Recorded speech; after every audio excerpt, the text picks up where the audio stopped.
South Alabama this time of year. If you know, you know. And if you don't, you know what? Good for you.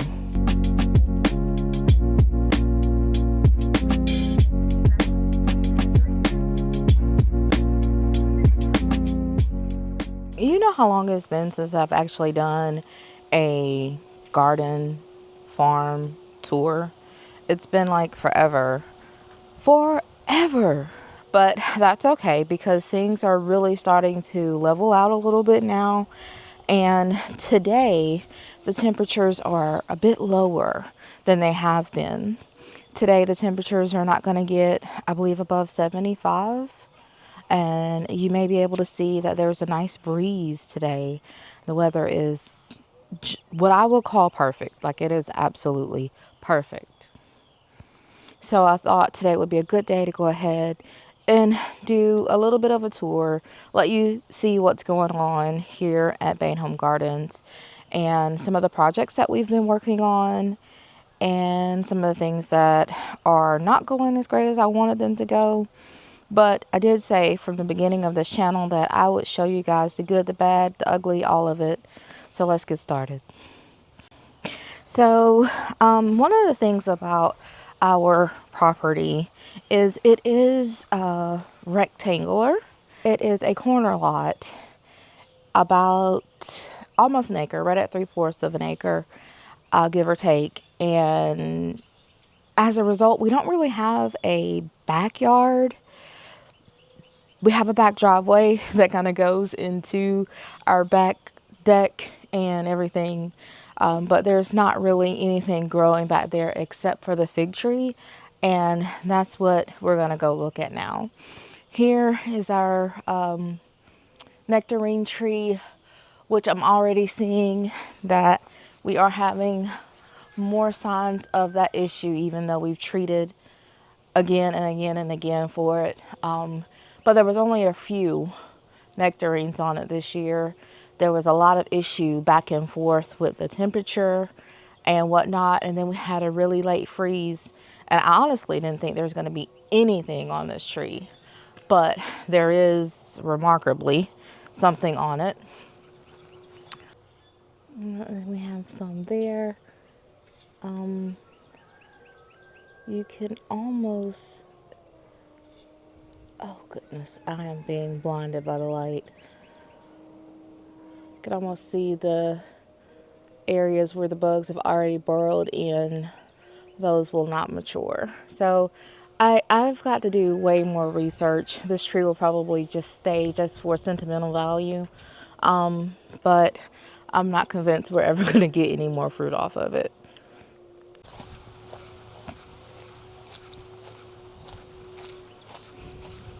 And there's Iggy in all her glory. Oh, look at that. We have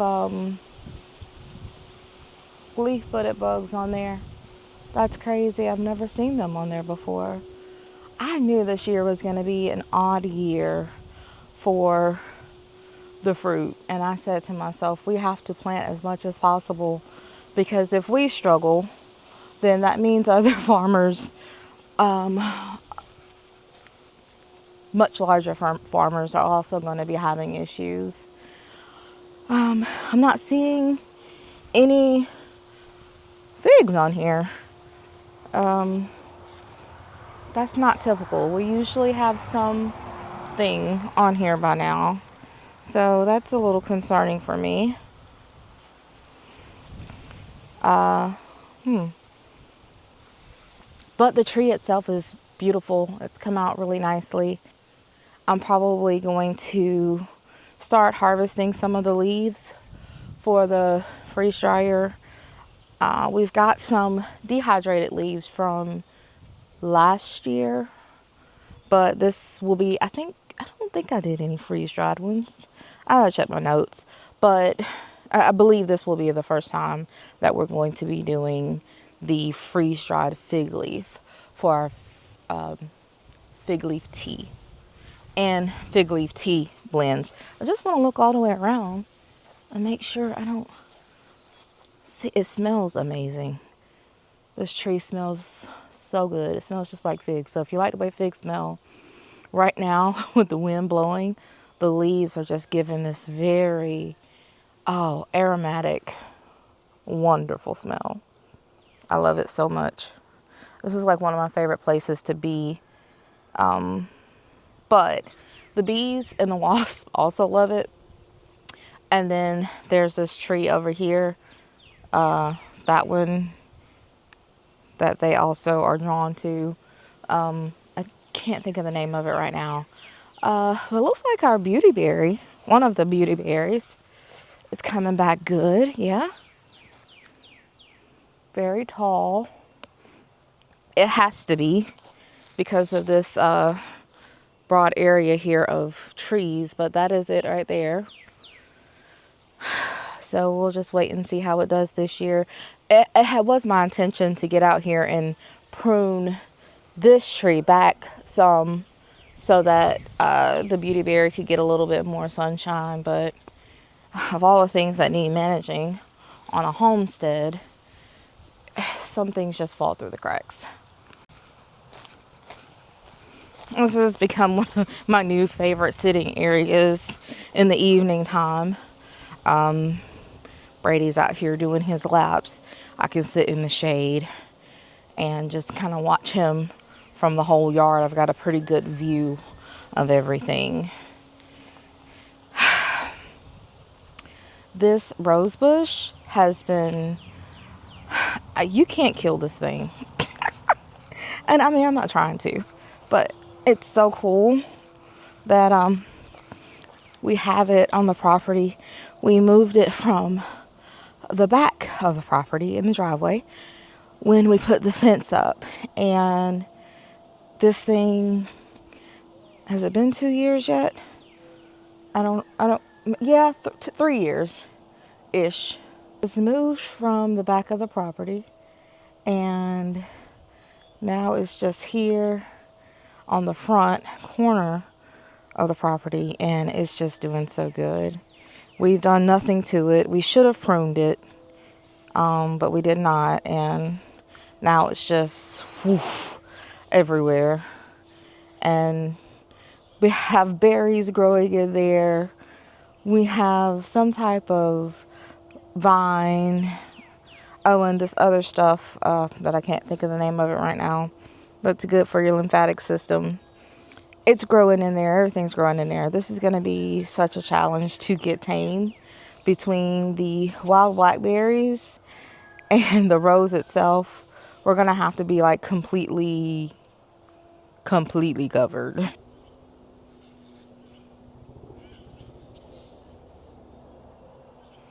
There's such a nice fragrance coming off of it as well. Like, it's so soft and floral. I love it so much. I've never been big on pink or red roses. My favorite rose is a yellow and peach, and I've tried to make them survive here on this property, and I haven't been able to find one yet. So if anyone has any suggestions for one that will do pretty good, you think, please let me know. All right, so if you watched our video on stone fruits, whether they were going to be for us, you know that we pretty much decided that they're not. Since I've discovered that there are some other varieties that are better suited for our pest pressure and for our disease in this particular zone. They have more of a disease tolerance. I still haven't quite decided if I want to go that journey again or not. But you can see where all of the trees have been cut back. The one right here that doesn't have a bucket in front of it is a peach tree. And we decided to try to give that one another go. It's not doing anything this year, but we did a heavy prune back on it. So we didn't expect it to. Like I said, we didn't expect the nectarine tree to do anything either, but she's very determined. But let me explain to you these posts and these buckets. Last year we had such issue with our roselle in the high tonal, as well as the roselle, the splendor, false, they call it false roselle, red splendor, mahogany splendor, hibiscus, all of those names. We're all referring to this red plant here that blooms in the fall. The leaves we use for tea, and the flowers we do as well. Last year we did not get enough time to really harvest any of the flowers because I was late planting, and so they were late blooming, and it was like right before the frost I was starting to see flowers, and it was like, well, hopefully next year will be better. So the issue that we had with them up on the hill was that the wind is so much stronger there, and as a result they blew over. And even in the high tunnel, when there was a little bit of wind protection, there were still issues with them falling over from the calyxes just being so heavy on the stems. So this year I decided I was just going to go ahead and put the T-post in the ground at planting, and then we will just secure them as needed.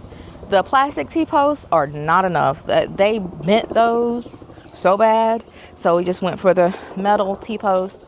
I think these were like 6 feet. They may be different heights. There were just some that we were currently not using.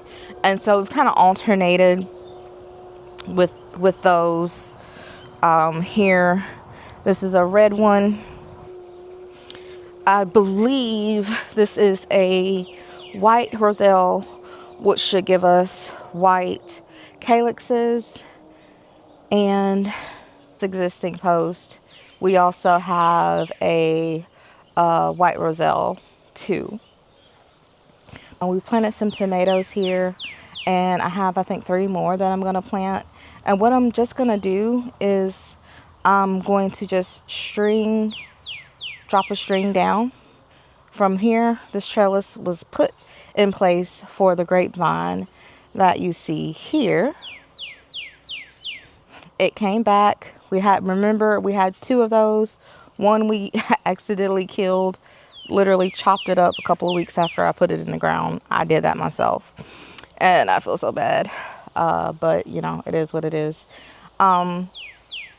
This grapevine is not going to do anything this year except for build more momentum for the next year. And it may not do anything next year either. I'm not sure, but we'll see. So this year we're going to let it share with these tomatoes. I may even between those 2 posts run a wire and maybe even do a couple of cucumbers on the border. I just need to use as much of the space as I possibly can to make sure that we get everything that we need as far as the family's needs this year, food wise, but also since we're going to be doing market again, we want to make sure that we're not like taking out our mouths to sell, because the whole point is to make sure that we feed our family wholesome homegrown goodness. So there's that one. We'll just give you a long shot here of the rest of the yard, and you can see where the buckets are on those posts are different types of roselle. False roselle are either red roselle or white. So when it all comes together, and these are all bushed out probably till like mid-June, they're going to be pretty good size. They grow really fast. And then around July or August, we'll probably start getting the calyxes on the red and white roselle.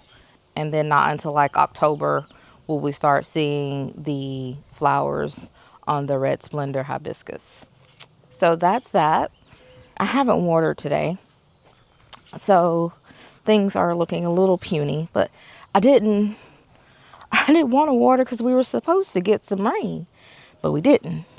And it cooled off really good, and I'll take that, but I really would have liked to have the rain. This is the trellis garden. We have some tomatoes there up against the trellis, and those I do believe are, I think those are Homestead 24s, if I'm not mistaken.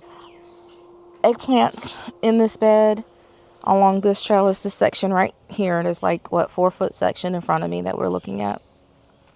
As we move down to the next trellis, we have cucumbers. Yeah, we got some cucumbers there growing fairly good. Slow. I was late planting all of this, and so as hard as I was working to get things started early so that we can, get things to market, get things into the freeze dryer, get things into the freezer process, it somehow still happened that I am so far behind. You can't probably tell it because it did die back some, but we do have some moringa planted in here. It did not like these cool nights that we've had recently, and so I did notice that it did die back. And and there's also a random kale here that managed to survive when all the rest of them got overtaken by the bugs. I'm a survivor. All right, moving on down, we have some okra, more moringa, and I don't know what to say about this squash here. I don't know. It didn't do very well with germinating. So it was only like 3 out of like 9 that I planted, and of those 3, 1 has already died, and these 2 are just looking pathetic. Meanwhile, back there on the back, we have the is it Rise and Shine summer squash. You see that white butterfly? I'm so mad right now. It is a hybrid that is designed to take less space, so it will grow straighter. It'll have a more of a pole-like habitat instead of a bush. And it's going to be secured on those trellises there. They're growing pretty good, and I still got a bunch of them that I need to set out. We have also some red scarlet kale. The thing about that particular variety of kale is the more sun it gets, the more green it is. And so you can just about tell there that it's just already lost most of the red and turned green because of it being in direct sun the way it is. And it's also, again, I planted it rather late. Doesn't really like it this warm. Well, today is not bad, but on average, it's gonna not like it. So we'll keep an eye on that. All of this needs to be watered. I think I'm gonna water it before we continue for the rest of the tour. But let me just show you. I'm gonna cheat, and I'm gonna step across here. Brian pulled our weed barrier up here and resituated it back in place. But what we got to do now is go back and put it back up under the wood and go ahead and get some pavers or something on top of it so that we don't have to deal with the weeds in the walkway this year again. All right, so this is the trellis that we have for our grapevine. It spans 2 different trellises, and then the second one is really where it's situated, but it spans those 2. But going this way, you can see it's trying so hard to get itself over to that 3rd trellis, but I just keep pushing it back. Well, this one, I might not better push it too far, it might break. But you can see we've got some growth here.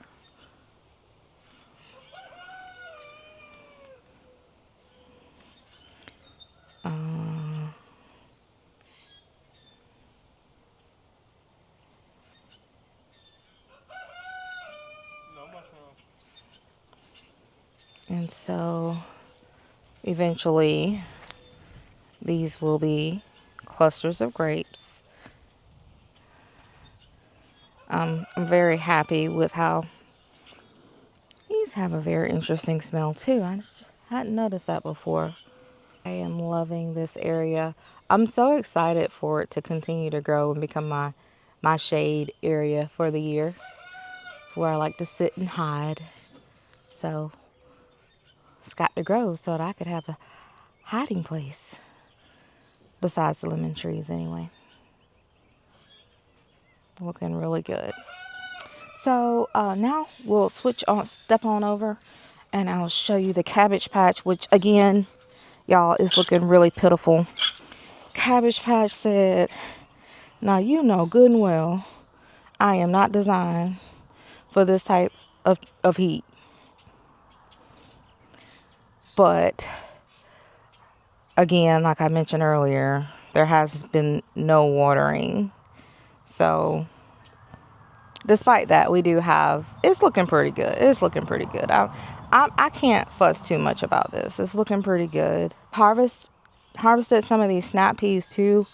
And actually we blanched them, seasoned them, and we're going to freeze dry them just for snacks for us. Those are the 2, 3, about 4 or 5 of the plants there that we did harvest from. And there we've got some zucchini in there. Got the cabbages red and green. And this random garlic that didn't get harvested that is now looking beautiful. And the rest of the cabbages are all laid out like, Lord help me. Lord help me. All right, let me get the water hose and water right quick.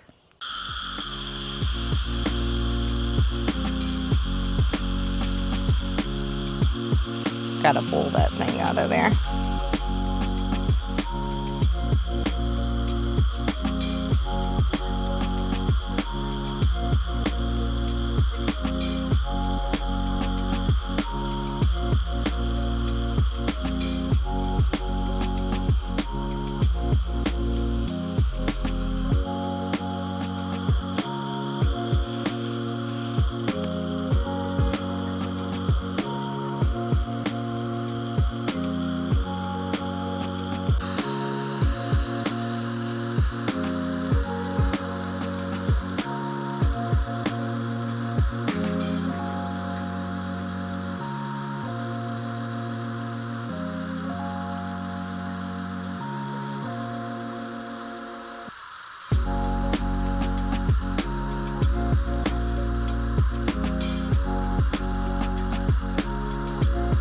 We got done watering and then I had to take a call. So they're like, girl, you just need to give us some water. We fine now. We good.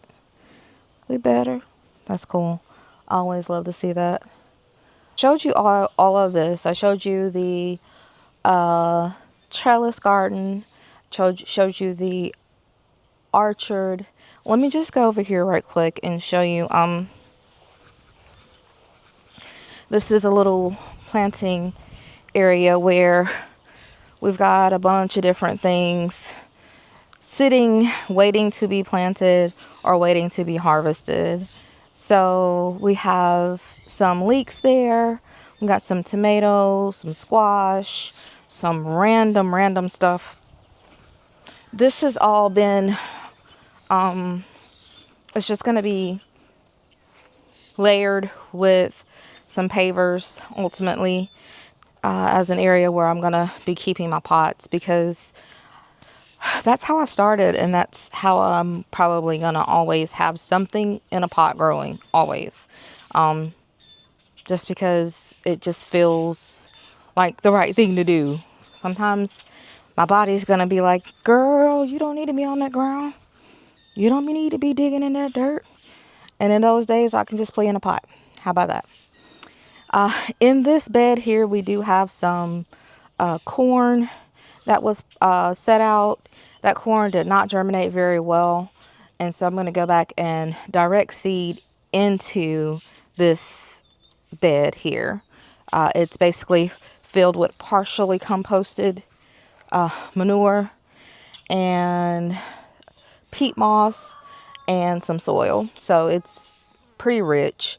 I planted some, well, sugar baby watermelons are also in there.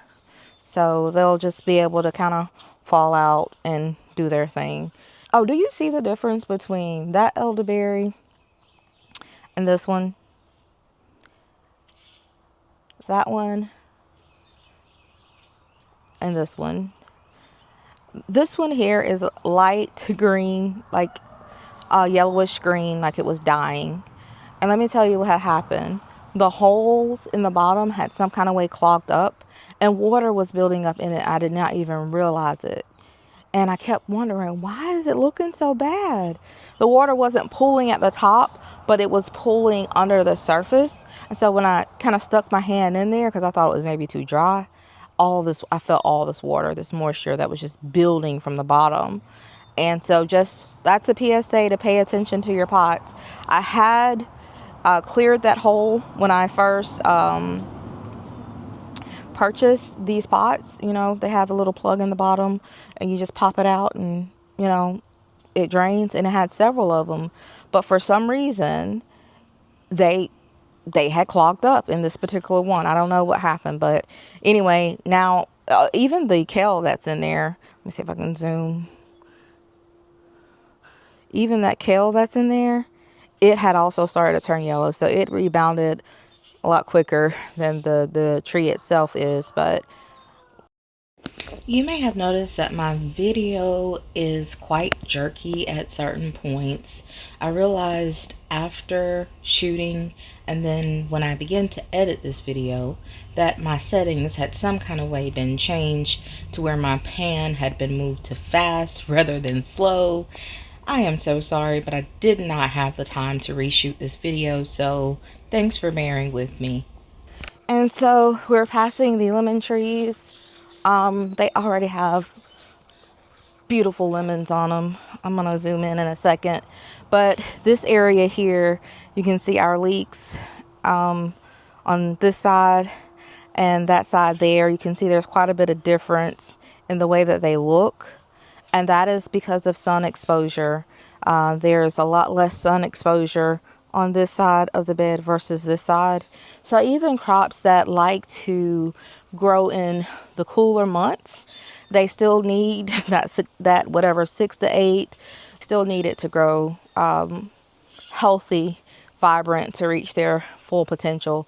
Now, we did just recently go through, you can probably see in the back there, where we just had Brian go through and trim some of those hedges back so a little bit more sunshine can get through. These smaller ones over here, they're not, that's it for them. They're not going to do any better than that for this year. But in the upcoming year, I'm probably going to, on this tree here, I'm probably going to trim off a little bit more off of this side here so that we can get in a little bit better at the very least. And I'm not sure exactly how much light that's going to open up, but at least I can get in there without fear of being stuck by these thorns. Let me get over here. Here's a good little spot where there's quite a few lemons. Look at them. They're just doing their thing up there. So many already. Can you see? Oop, wrong way. Look at that. I'm looking here in this little area. I see at least 20. They're so hard to see right away. When you look at the tree, it's like they blend in, but the longer you stare, you're like, oh, there's another, oh. It's kind of cool. I love it. And moving on over to we call this the raspberry garden, and you'll see why. You already know if you follow.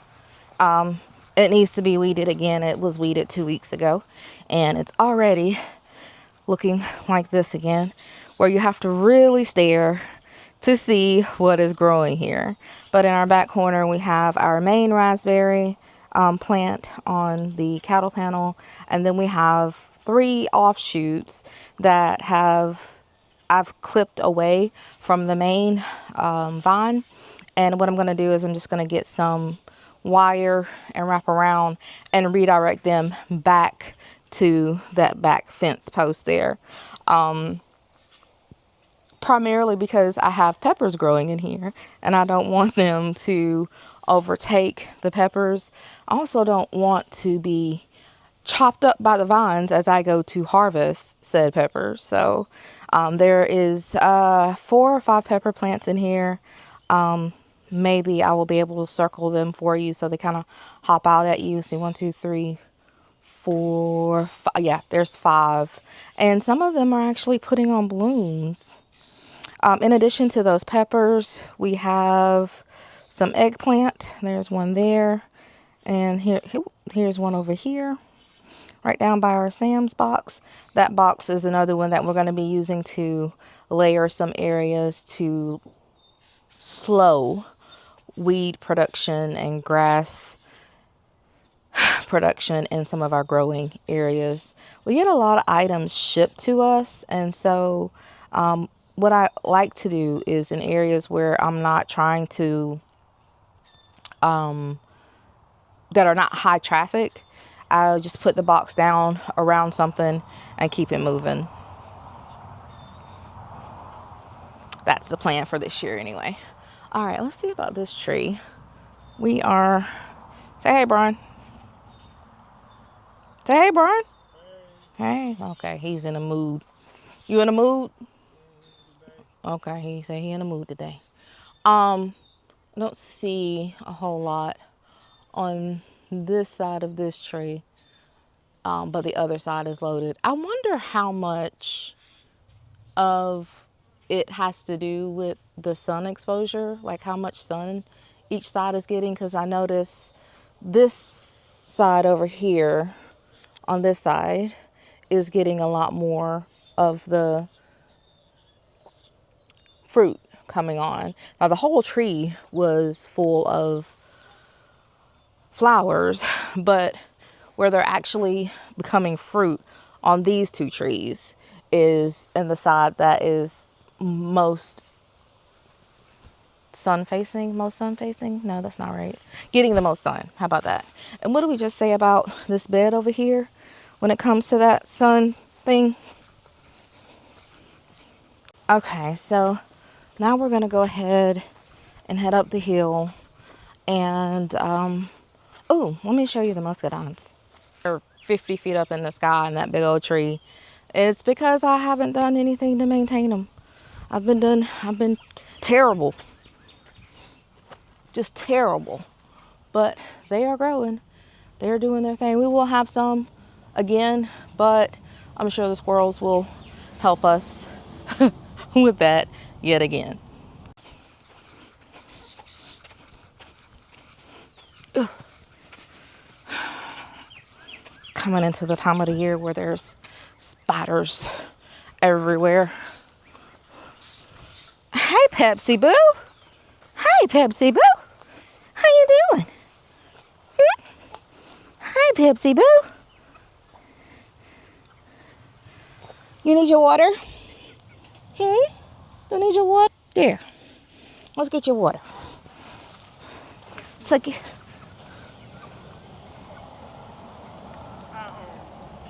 When I filmed it, I ain't open that back there.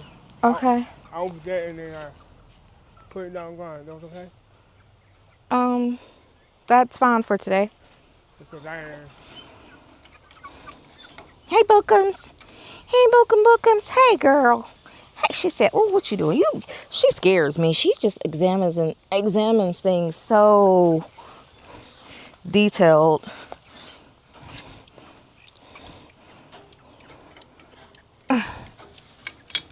Here you go. Woo, almost fell. Yeah. There you go. That's some water.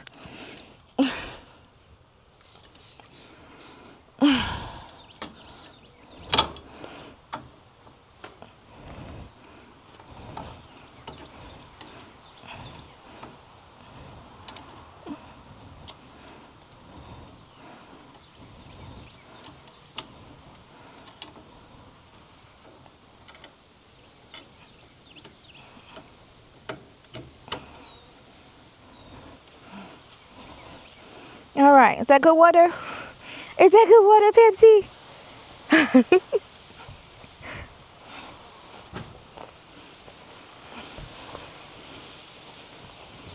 Chicken cam.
We come up the hill. We have our fruit trees, 2 more fruit trees. This is our one of our pear trees here.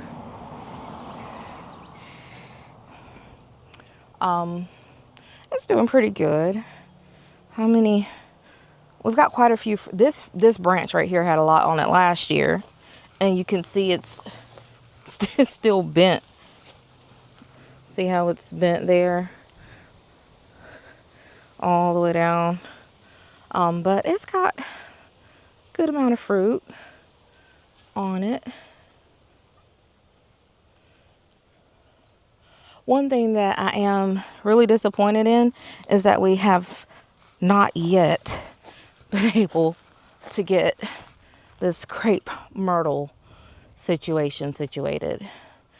And one of the reasons I'm frustrated is there's another pear tree over there.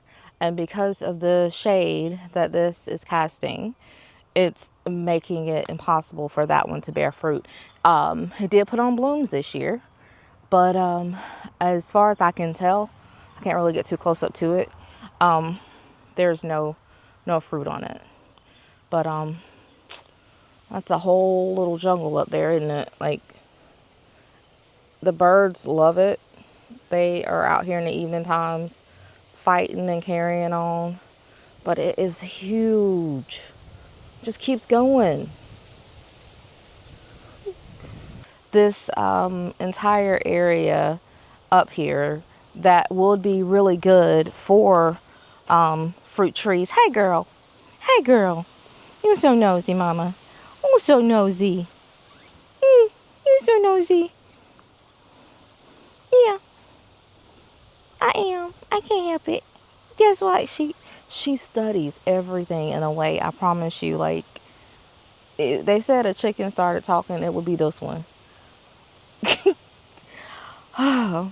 But yeah, so we have all this space here between the high tunnel, as you can see, and where I'm at. I have 3 mulberry bushes that I would like to plant. I have a tangerine tree and a grapefruit tree. Now, I do believe that we are going to put those citrus trees down in the front yard once we get some of those stumps burned and out of the way. But the mulberry trees, because they can be messy and because they also have such a deep taproot, and we don't plan on putting any like underground water piping up here, this would probably be the best area for those to go. What, Petra? Why are you in the food bowl? Girl, you a mess. You see her in the food bowl? Oh my gosh. My gosh, look at all those eggs. Yeah, that's what I'm telling you. We want to tell you the first time. I believed you, but my word. Yeah. Bring it here.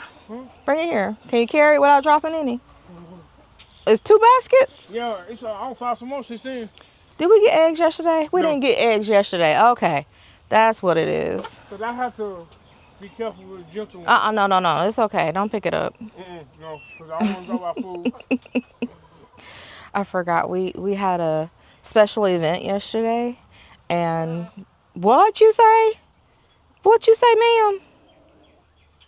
Huh? That would tighten you up. She about to be over there with the big ones. She probably got another week, and she gonna be over there with the big girls. Get ready to fight for yourself. That's right.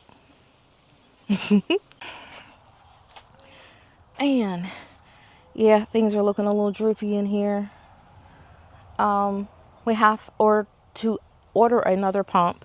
Ours has damaged, and so I've been manually watering in here until we can afford to get that taken care of. And you know, I took an off day yesterday, and you can tell, cause look at that. The celery is like, girl, what is your problem? Now you know better. Look at this.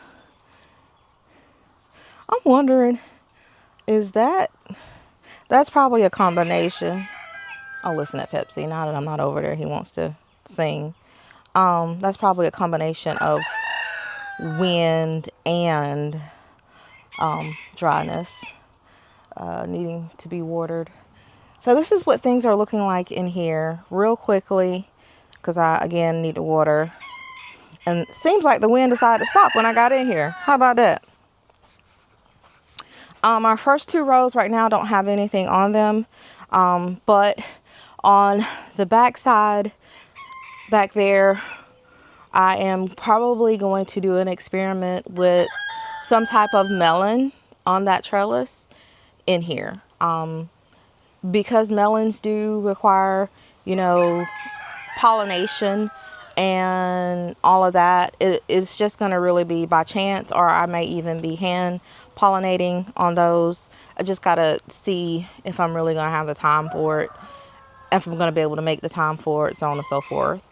I removed that middle panel here between on the row where the kale is currently for that purpose. It was also loose, and so I was like, well, I can go ahead and just take this one. And you can see where I actually need to re-secure one end of that panel there back to that post. So we'll get that done when we get that done.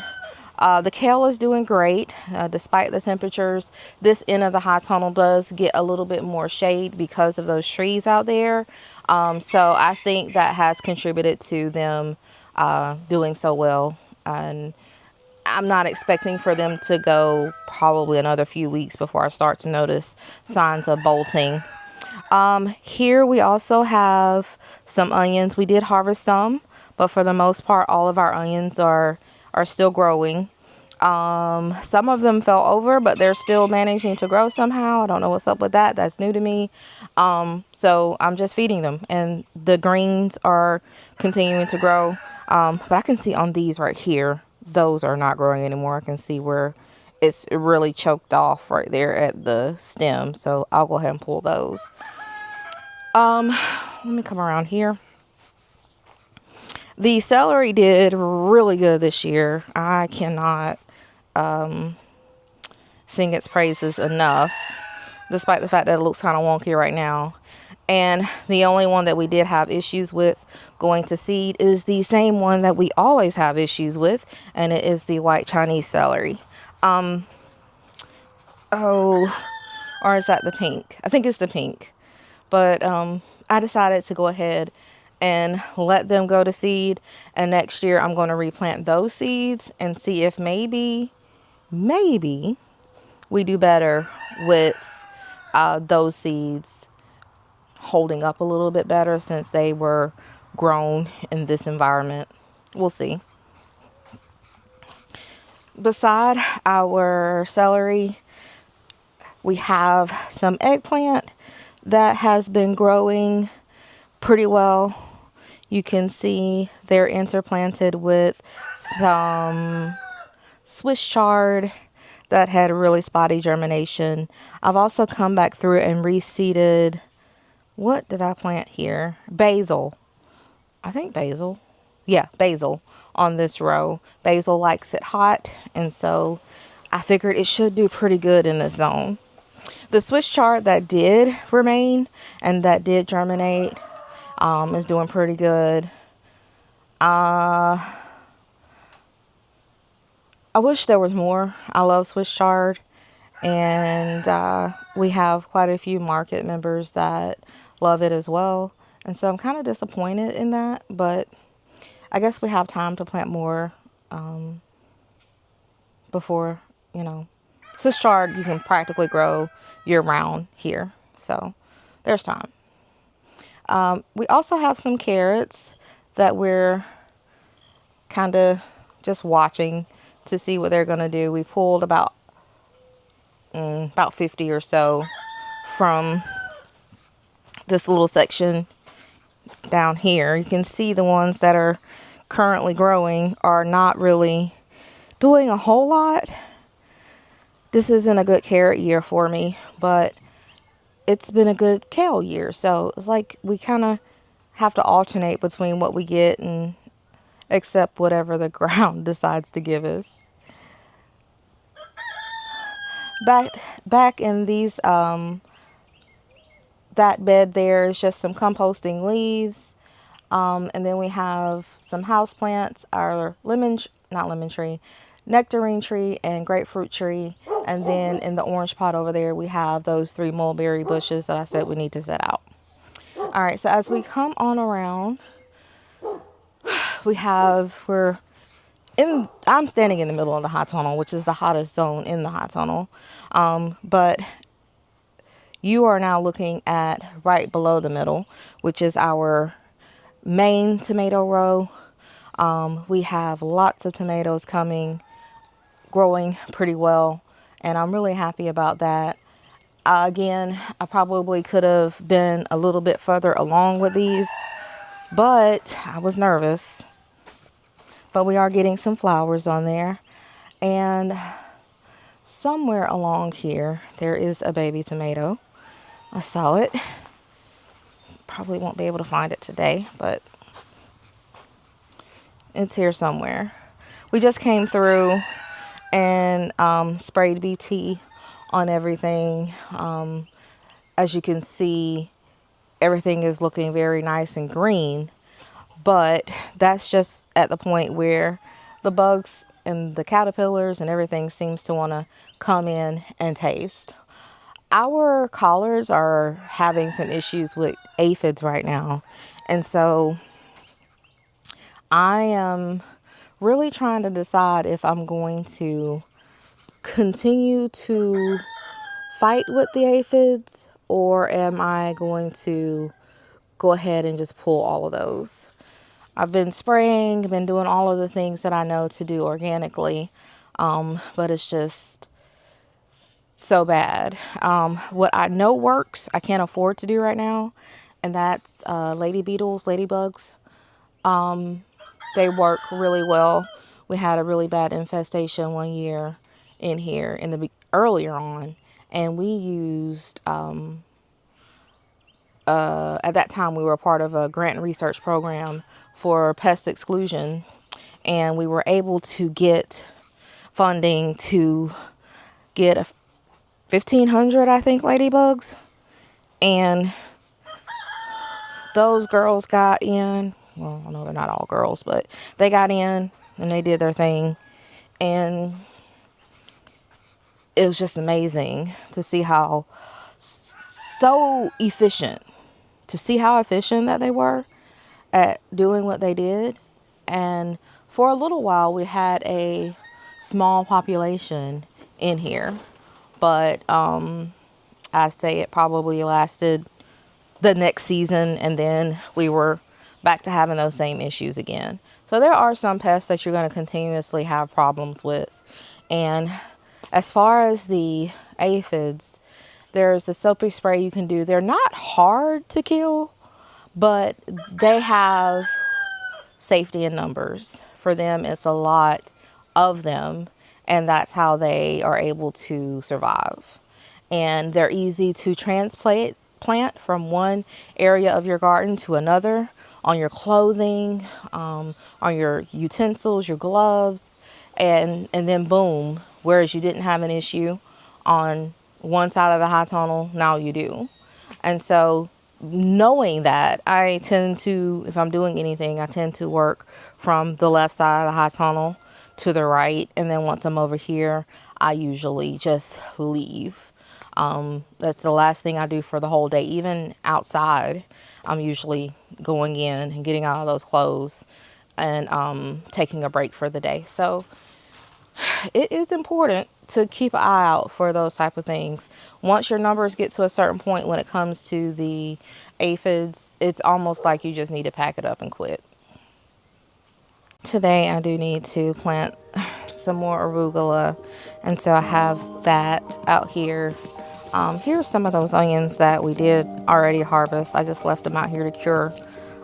They did not get very big, but they are food nonetheless. There is so much to do all the time, and I just have to take a moment to sit and regroup myself, to gather my thoughts, and to refocus what is the most important thing to do today. And by doing that, I allow myself to relax a little and enjoy the garden, to enjoy the animals, and prioritize, handle the most important things that I can in that day, and then in that moment, and then later in the day I can just sit back and enjoy the breeze, feeling confident that things are going to work themselves out. Unlike laundry and dishes and any house chores, nature is kind of doing its own thing in the background. So even if I don't get a chance to weed that bed, there may be a random bug that comes along and eats the weeds anyway. Who knows?